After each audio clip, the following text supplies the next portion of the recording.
Le marché descend et descend encore. Je perds de plus en plus d'argent. Je suis dans la précipitation, je vois le marché qui monte, je clique et j'achète. Je n'ai mis ni de stop loss, ni de take profit. En un mois de Forex, j'ai fait 2 erreurs qui m'ont coûté des milliers d'euros de pertes. Je suis Nathan, je trade depuis 2-3 mois. J'ai commencé le trading pour me différencier des jeunes de mon âge et apprendre une compétence qui change des vies financièrement parlant, mais aussi car j'aime l'argent. La première erreur est de trader sans plan de trading concret. Pour comprendre cela, il faut s'imaginer un samedi soir. Je suis devant mon ordinateur, AirPods aux oreilles, avec une musique motivante. Je me sens chaud, invincible, plus fort que le marché. Je suis dans la précipitation, je vois le marché qui monte, je clique et j'achète. Je n'ai mis ni de stop loss, ni de take profit. Je n'ai pas de plan qui détaille le risque maximum à mettre par position, ni mes objectifs.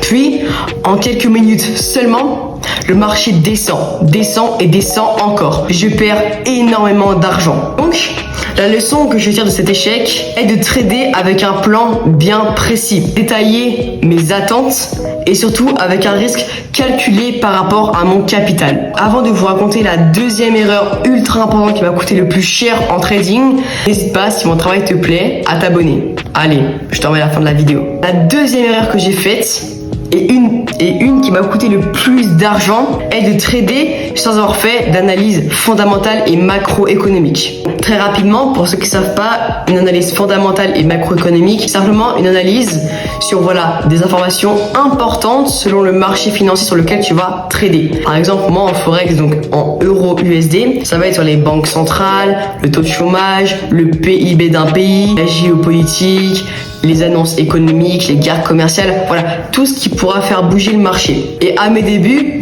je ne faisais absolument aucune analyse fondamentale et macroéconomique, donc je ne pouvais pas vraiment savoir quand le marché va bouger et du coup prendre une plus grosse position dessus. Donc ça m'a fait perdre énormément d'argent, mais malgré tout cet argent perdu, cela reste, et je vous rassure, de l'argent fictif, mais m'a permis quand même d'avoir de bonnes leçons, comme je vous l'ai dit plus haut dans la vidéo. Je ne suis pas un conseiller financier, mais je vous conseille, avant de passer en compte réel, commencer en compte démo.